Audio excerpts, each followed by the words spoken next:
Снежною зимой и щедрым летом ты сердцу дорога, земля моя, ты сердцу дорога. На сцене лучшие голоса республики, на площадке перед ней больше 1000 участников. Все они вновь выражают поддержку решению, принятому жителями Крыма 4 года назад. Подтягиваться к центральному бассейну люди с флагами начали задолго до начала концерта. Митинг объединил представителей всех поколений. Многие пришли целыми семьями. Это всегда был праздник еще и моей семьи. Детство, юность моего мужа прошла в Феодосии. Мы счастливы, что Крым в составе России.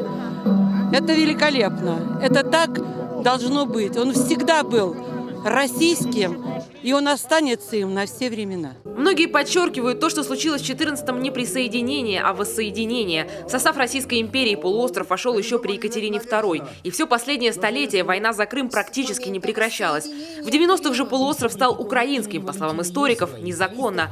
И вот в 21 веке без единого выстрела крымчане сами выбрали свой путь. У нас есть прямые рейсы. Сегодня очень много сыктывкарцев, жителей республики отдыхают в Крыму. А в этом году откроется мост.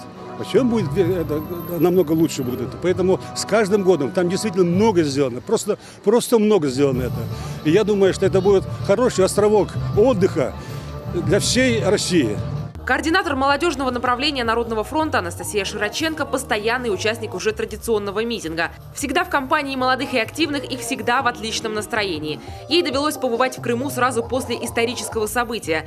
Поехала как сопровождающая с одаренными детьми из Коми. Тогда она воспользовалась случаем и спросила крымчан о новом статусе. Люди, получается, были очень рады присоединению. То есть они были рады тому, что они находятся в составе России. То есть общалась с людьми, потому что попала туда неожиданно и спрашивала прям напрямую людей, они очень счастливы, честно. И для нас это показать очередной раз, что мы патриоты своей страны, и что мы готовы поддержать не только определенный субъект, мы готовы поддержать всю Россию, всю большую страну. Крымская весна тепло из солнечного полуострова в Коми на этот раз не принесла. Концерт прошел при минус 20 градусах. Впрочем, на участниках морозная погода сказалась позитивно. Согревались в танцах, подпевали артистам. Для тех, кто двигаться не хотел, организовали выездную торговлю горячими пирожками и полевую кухню с бесплатным чаем. Таисия Жакова, Артем Соколов, телеканал Юрган.